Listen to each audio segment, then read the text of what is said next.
Assalamualaikum warahmatullahi wabarakatuh. Ketemu lagi dengan saya di forum belajar bersama ya di Forza Educa. Kali ini saya akan membahas 10 soal nomor 11 sampai nomor 20 untuk pedagogik matematika ya. Pedagogik matematika. Untuk yang 4 pertama nomor 1 sampai 10 sudah kita bahas. Kemudian sekarang tinggal nomor 11 dan nomor sampai dengan nomor 20. Nomor yang 11 kita mulai saja. Nih, nomor 11 lanjutan dari yang kemarin adalah untuk indikator esensialnya adalah menangani perbedaan pendapat siswa tentang suatu konsep tertentu.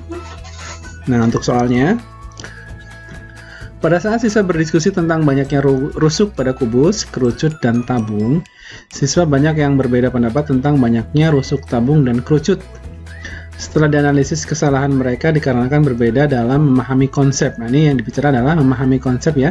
Ternyata siswa tersebut berbeda dalam memahami konsep rusuk pada bangun ruang tersebut. Tindakan yang sesuai untuk menangani perbedaan siswa dalam memahami konsep tersebut adalah, nah, yang A, siswa diminta mengamati benda real yang berbentuk kubus, tabung, dan kerucut untuk menghitung banyaknya rusuk. Kalau yang diminta dalam mengamati benda real, berarti benda nyata ya. Kalau dalam pembelajaran, tiba-tiba anak disuruh mengamati benda nyata, kemudian untuk kubusin tidak masalah, tabung tidak masalah. Tapi kalau untuk kerucut, benda realnya seperti apa kan kita tidak tahu ya, karena di sini yang diminta real. Jadi kalau yang A saya rasa kurang tepat. Kemudian yang B, siswa diminta mengamati gambar kubus, tabung, dan kerucut untuk menentukan banyaknya rusuk. Nah, ini juga sebenarnya benar. Kemudian yang C kita simpan dulu yang B ya.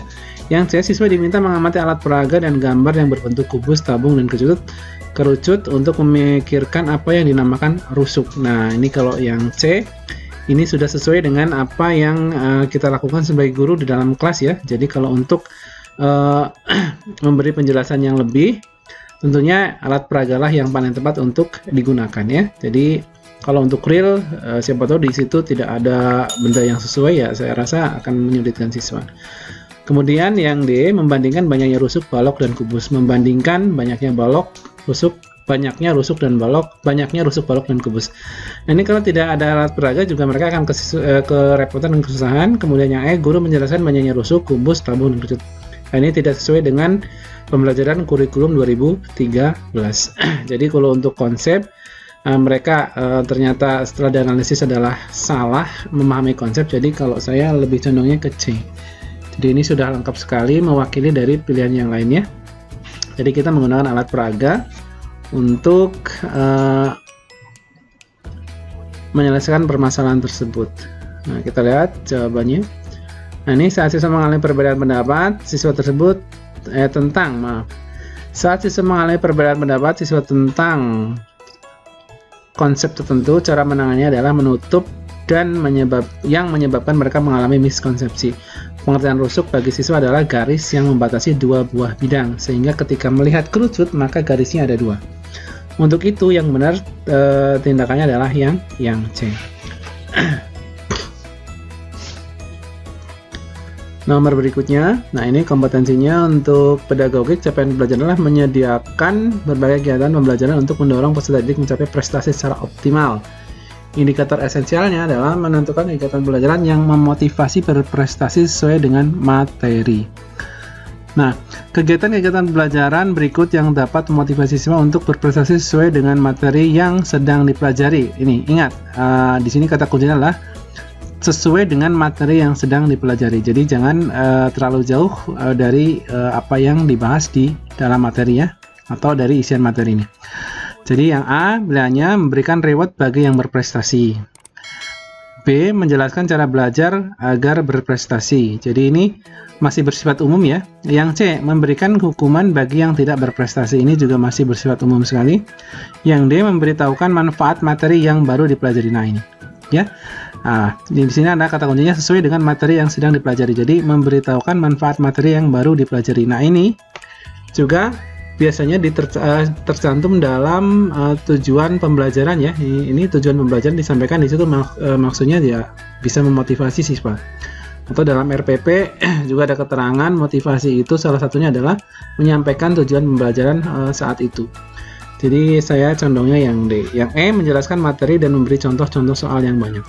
Nah, ini kalau sekedar menjelaskan dan memberikan contoh-contoh soal yang banyak, saya rasa motivasinya belum kelihatan di situ ya. Jadi kalau menurut saya yang di nih, pembahasannya adalah salah satu faktor intrinsik yang menyebabkan siswa termotivasi mempelajari suatu materi adalah siswa tersebut merasakan pembelajaran tersebut bermakna. Ya, salah satu kegiatan pembelajaran yang bermakna adalah jawabannya D, yaitu memberitahukan manfaat materi yang baru dipelajari. Ya, ini ada di RPP ya. Jadi motivasi itu bentuknya salah satunya adalah tujuan dari pembelajaran ini apa. Kemudian nomor 13, menentukan soal yang valid sesuai dengan indikator yang diberikan. Kemudian nanti untuk indikator esensial yang nomor 14, menentukan soal yang bermakna. 15, memilih persoalan yang mendidik. Nah, ini biar kita langsung saja untuk 13, 14, dan 15 nanti ya. Soalnya, diketahui indikator menyelesaikan masalah yang terkait dengan relasi antar himpunan. Soal yang cocok untuk mengukur ketercapaian indikator tersebut adalah yang A. Diketahui A adalah himpunan bilangan asli yang kurang dari 10. Himpunan B adalah himpunan bilangan prima yang kurang dari 15. Tentukan A irisan B. Tentukan A irisan B. Nah, ini juga sebenarnya betul ya. Tidak ada yang kelihatan salah di sini. Kemudian yang B. Suatu kelas terdiri dari 16 siswa putri dan 10 siswa putra. Jika diketahui 20 orang senang bermain bola voli, 6 senang berenang, dan 5 orang senang bermain voli dan renang, berapa banyaknya siswa yang tidak senang bermain voli maupun renang? Nah, tipe B ini juga sama dengan tipe A. Nah, kalau saya tanya betul apa salah, ini sebenarnya tidak ada yang salah ya untuk A dan B. Cuma kita ambil yang paling tepat nanti. Yang C, diketahui A adalah himpunan bilangan real yang lebih dari 1 dan kurang dari 10. Himpunan B adalah himpunan 4 bilangan prima yang pertama. Tentukan A gabungan B. Ini juga tipe yang sama untuk A dan B. Biasanya kalau tipe-tipenya sama A, B, C itu jangan dipilih ya. Jadi yang lebih tepat lagi itu ya.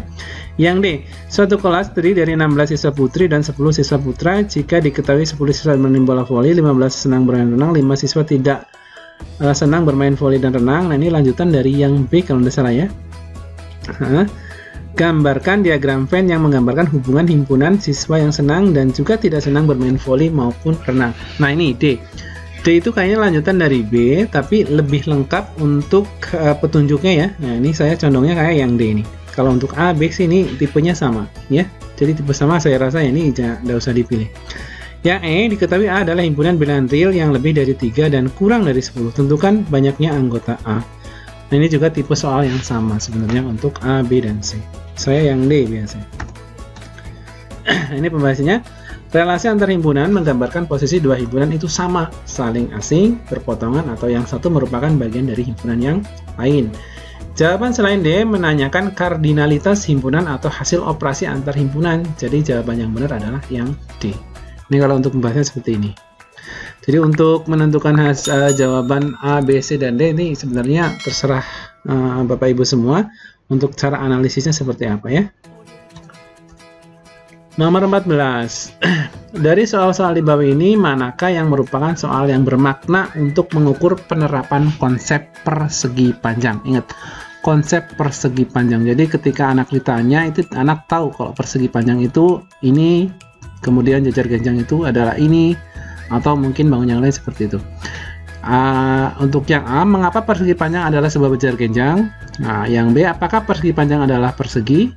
A dan B tipenya sama ya. Nah, ini kalimat tanya semua. Kemudian dari contoh-contoh bangun datar berikut, manakah yang merupakan persegi panjang? Berikan alasannya. Nah, yang C ini juga ada kalimat tanya, tapi lebih berbobot kalau menurut saya ya. Jadi lebih lengkap kalau menurut saya. Kemudian yang D, hitunglah keliling persegi panjang dengan panjang adalah 8 cm dan lebar adalah 5 cm. Ini sudah bentuk aplikasi di sini ya. Jadi memang konsepnya juga harus diketahui, tapi yang di soal adalah manakah yang merupakan soal yang bermakna untuk mengukur penerapan konsep. Yang E, apakah persegi panjang semua sudutnya 90 derajat? Berikan alasan secukupnya. Jadi kalau saya condongnya tetap yang C. Dari contoh-contoh bangun datar berikut, manakah yang merupakan persegi panjang? Jadi Jadi anak suruh membedakan yang persegi panjang yang mana. Jadi ini salah satu penerapan konsep ya, tahu dan tidak tahu, intinya itu yang diukur. Coba lihat jawabannya. Nih, seorang dikatakan memahami suatu konsep apabila dapat menentukan mana contoh dan mana bukan contoh. Nah ini lebih tepat lagi di sini ya pembahasannya. Dari konsep tersebut, jawaban yang benar adalah C, yaitu dari contoh-contoh bangun data berikut manakah yang merupakan persegi panjang. Berikan alasan secukupnya. Nah ini C. Nomor berikutnya, dalam sebuah pembelajaran tentang bentuk aljabar 2A ditambah 3B diilustrasikan oleh siswa sebagai jumlahan 2 buah apel dan 3 buah jeruk. Siswa lain mengilustrasikan jumlahan dari buah apel yang berada pada 2 kardus dan 3 kardus kotak kecil. Tindakan yang tepat dapat dilakukan oleh seorang guru untuk menangani perbedaan pendapat tersebut adalah A. Menjelaskan bahwa kedua jawaban tersebut adalah benar. Yang B. Meminta siswa untuk melihat kembali tentang definisi variabel. C. Meminta siswa untuk melihat kembali unsur dari bentuk aljabar. D. Memberikan soal lain agar siswa dapat mendapatkan pola. E. Memberikan selamat bagi siswa yang menjawab dengan benar. Yang E tidak ya. Kemudian yang D juga tidak, ini terlalu jauh. Yang C. Meminta siswa untuk melihat kembali unsur dari bentuk aljabar. Ya, mungkin C. A. Menjelaskan bahwa kedua jawaban tersebut benar.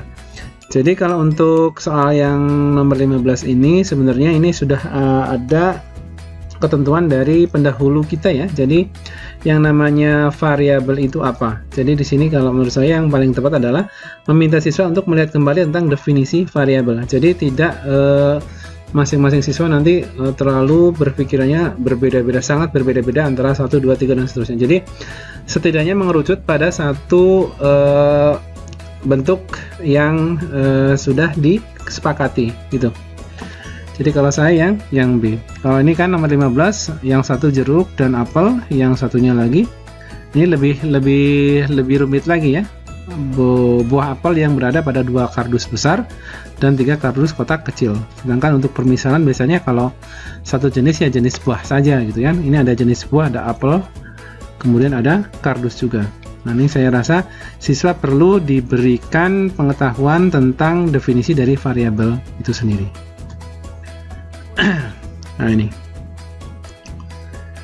ini dasar atau kesempatan yang dibuat, siswa harus benar-benar tahu ya terkait dengan permasalahan tersebut. Perlu diminta untuk melihat kembali apa definisi itu, apa definisi dari sebuah variabel.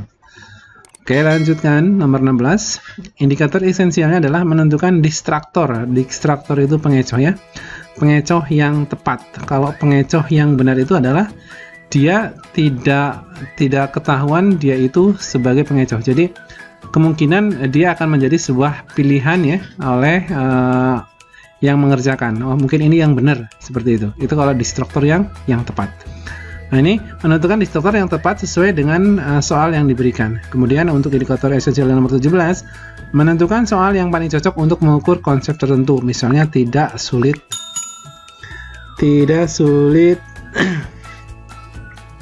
apa ini? Ini kurang jelas ya.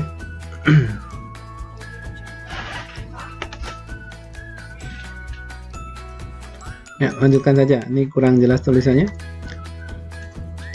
Nih, nomor 16 tentang distraktor ya. Yang diminta tapi disesuaikan saja dengan soalnya ya. Diketahui barisan 1/2, 1/4, 1/8, tentukan suku ke-8. Ya, ini adalah bilangan pecahan yang penyebutnya semakin besar ya, semakin besar penyebutnya. Tentukan suku ke-8 barisan tersebut tentukan suku ke-8 dari barisan tersebut. Dari pilihan jawaban berikut yang merupakan pengecoh yang kurang tepat, berarti yang paling buruk ya. Paling buruk itu sangat kelihatan sekali, oh ini pengecoh, tidak akan saya pilih. Intinya seperti itu. Kalau untuk A, B, C, dan D itu kan sama ya. Dia penyebutnya semakin besar, berarti lebih besar dari 8. Dia juga pengecoh, punya yang lebih besar dari 8. Karena penyebut untuk barisan tersebut kan penyebutnya semakin besar. 1/128, itu kan semakin besar, itu juga pengecoh. Itu akan membingungkan si pengerja soal itu. Kemudian yang B juga sama tipenya, A, B, C, dan D itu juga sama ya. Jadi ini akan sangat mengecoh sekali untuk A, B, C, dan D. Tapi untuk yang E ini sangat mencolok sekali ya. Memang dia bentuknya pecahan, tapi yang di bawah itu penyebutnya sudah seperti itu ya. Jadi saya rasa dibanding yang lain ini yang paling tidak tidak akan dipilih oleh siswa. Gitu ya.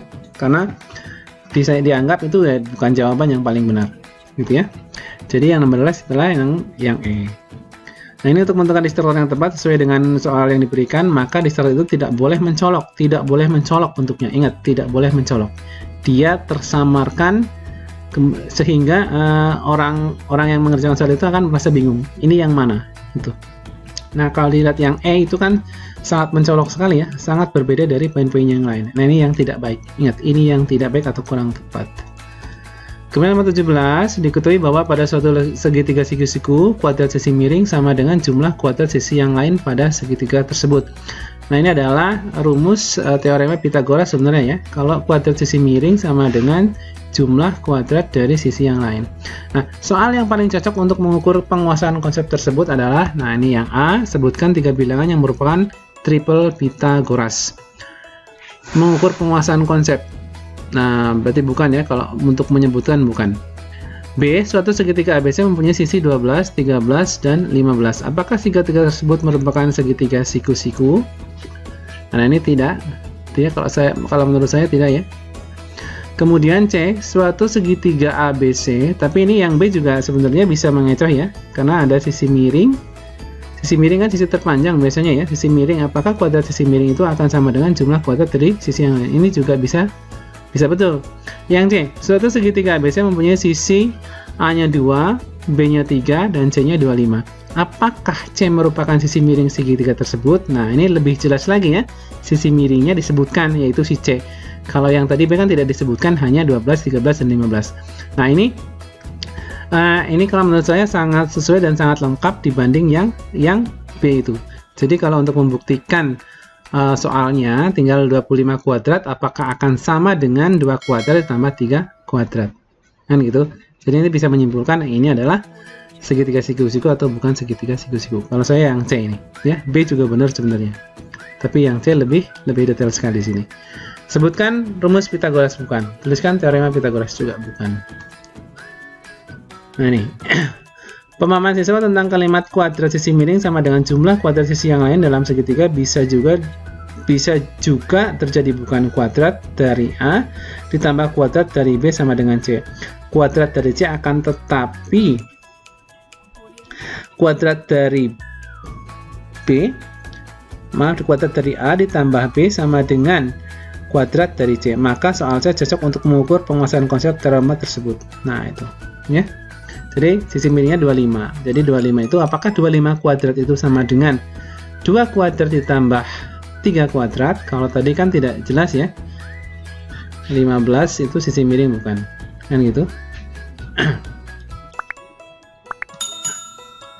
Kemudian nomor 18, menentukan suatu tindakan untuk menangani kesalahan siswa dalam menjawab suatu soal. Contohnya, pada saat siswa diberi soal tentang masalah kombinasi, siswa banyak yang salah dalam menjawab soal tersebut. Setelah dianalisis, kesalahan mereka dikarenakan salah dalam menerapkan rumus dan menganggap permasalahan yang diberikan adalah masalah permutasi. Jadi kasusnya, ketika siswa diberikan soal kombinasi ya, nah mereka menganggapnya yaitu soal-soal permutasi. Jadi seperti itu, misinya di situ. Nah, tindakan yang sesuai untuk menangani kesalahan siswa dalam menjawab soal-soal tersebut adalah, nah ini yang adalah memperbanyak contoh-contoh soal yang menggunakan rumus kombinasi. Nah, ini menggunakan rumus kombinasi. Jadi kalau di sini konsep yang dibicarakan, kalau penerapan rumus kombinasi saya rasa tidak mengenai di sini ya. Yang B memberikan latihan masalah-masalah kontekstual tentang permutasi, ini juga sama, poin A dan B sama. Yang C memberikan latihan masalah-masalah kontekstual yang dapat membedakan, ini membedakan antara permutasi dan kombinasi. Jadi ini benar-benar siswa diharapkan dapat membedakan, ini loh kombinasi dan inilah permutasi. Jadi ketika diberikan soal kombinasi, dia akan mengerjakan dengan rumus kombinasi. Ketika siswa diberikan soal-soal permutasi, dia juga tidak akan keliru menggunakan rumus, yaitu rumus permutasi. Yang D membandingkan rumus permutasi dan kombinasi. Yang E memperbanyak latihan soal menggunakan rumus kombinasi. Nah, ini yang E, A, B itu sama. Yang D membandingkan rumus permutasi dan kombinasi. Yang D kalau cuma membandingkan saja, tidak mengarahkan siswa untuk bisa membedakan, yang saya rasa enggak pengaruh ya. Jadi kalau saya rasa yang lebih cocok itu yang D. Jadi memberikan latihan masalah kontekstual yang dapat membedakan ya, dapat membedakan permutasi mana, kombinasi mana. Ini karena di sini yang missnya adalah selalu keliru ya, selalu keliru menggunakan rumus. Gitu. Ini jawabannya yang C. Ya, saat diberi soal tentang masalah kombinasi, siswa banyak yang salah dalam menjawab soal tersebut karena para siswa menerapkan rumus dan menganggap permasalahan yang diberikan adalah masalah permutasi. Sehingga dapat dikatakan bahwa siswa kurang memahami permasalahan yang ada, termasuk masalah permutasi dan kombinasi. Nah, untuk tindakan ini yang sesuai adalah mereka harus ditekankan agar bisa membedakan kombinasi mana, permutasi mana. Nomor 19, menentukan tujuan PTK yang cocok sesuai dengan masalah pembelajaran yang diberikan. Yang nomor 20, menentukan poin-poin yang harus ada pada kajian teori dalam suatu judul atau masalah PTK. Ya, nomor 19 dulu. Dalam sebuah kelas, mayoritas siswa kurang aktif. Nah, kalau kurang aktif poinnya berarti nanti tujuannya adalah meningkatkan keaktifan. Intinya kan gitu kalau PTK, ya. Kalau prestasinya rendah berarti meningkatkan prestasi siswa. Nah, itu adalah permasalahan dan tujuan melakukan penelitian tindakan gitu.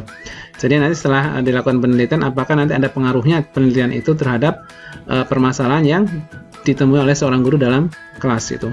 Nah, ini yang ditemui adalah mayoritas siswa, berarti hampir semua siswa kurang aktif. Berarti bagaimana caranya untuk mengaktifkan siswa? Ini kurang aktif mengikuti pembelajaran sehingga siswa terlihat sering mengantuk ketika mengikuti pembelajaran. Nah, ini sudah dari zaman nenek moyang mungkin ya, dari turun-temurun dulu ya, kalau matematika membosankan ya, membuat kita ngantuk. Nah, yang tergantung gurunya sih sebenarnya. Di antara tujuan PTK berikut yang sesuai dengan permasalahan ialah meningkatkan keaktifan siswa melalui pendekatan pembelajaran matematik realistik. Nah, ini meningkatkan ya, ini saya tesnya dulu yang A. B. Membandingkan keaktifan siswa sebelum dan sesudah penerapan pendekatan pembelajaran matematika realistik. Kalau membandingkan saja saya rasa enggak ini ya. Nah, tujuan PTK adalah ya ini, dari sesuatu permasalahan yang tidak baik menjadi baik ya. Kalau yang kurang berarti tinggal diteliti sehingga nanti diberi tindakan sehingga nanti tujuannya adalah berubah dari yang kurang aktif menjadi lebih aktif, dari prestasi rendah menjadi tinggi kan gitu. Ini kalau bahasa di awalnya yang meningkatkan, membandingkan, mengembangkan, mendeskripsikan. Ini yang lebih cocok adalah yang meningkatkan ya. Kurang aktif ya keaktifannya ditingkatkan seperti itu. Penilaian tindakan LAS bertujuan untuk memperbaiki proses pembelajaran. Kalau dalam belajar mayoritas siswa kurang aktif, maka PTK dilakukan dengan tujuan melakukan pembelajaran yang bisa meningkatkan keaktifan. Nah, itu ya, poin A yang betul. Nomor 20, nomor terakhir yang di sini ya. Diketahui judul PTK, penerapan problem posing untuk meningkatkan kemampuan berpikir kritis kelas 7A SMPN 1 Solo 3. Yang pertama adalah berpikir kritis, problem based learning, pengajuan masalah, pembelajaran matematika. Dari poin-poin tersebut yang harus dibahas dalam kajian pustaka adalah, nah ini. Jadi ini disesuaikan dengan judul PTK-nya ya, penerapan problem posing. Problem posing adalah pengajuan suatu masalah ya. Nah, berarti yang poin 3 itu pengajuan masalah tentunya harus ada. Kemudian untuk meningkatkan kemampuan berpikir kritis. Nah, ini berpikir kritis berarti poin 1 juga ada. Nah, 1 dan 3 sudah jelas ada ya. Kemudian karena judul sudah seperti itu, kemudian problem based learning. Nah, judul menjelaskan problem based learning tidak?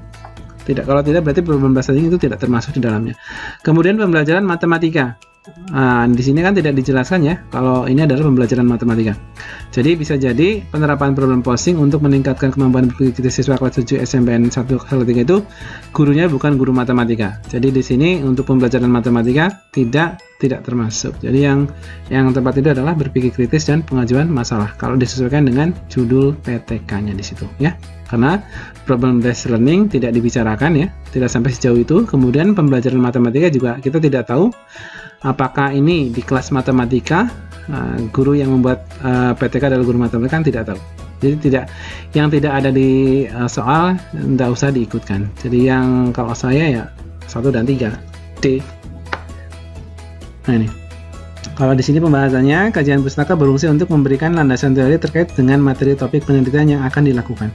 Terkait dengan judul tersebut, pada kajian pustaka sekurang-kurangnya membahas tentang berpikir kritis dan pengajuan masalah atau problem posing. Nah, ini ya, problem posing itu adalah pengajuan masalah.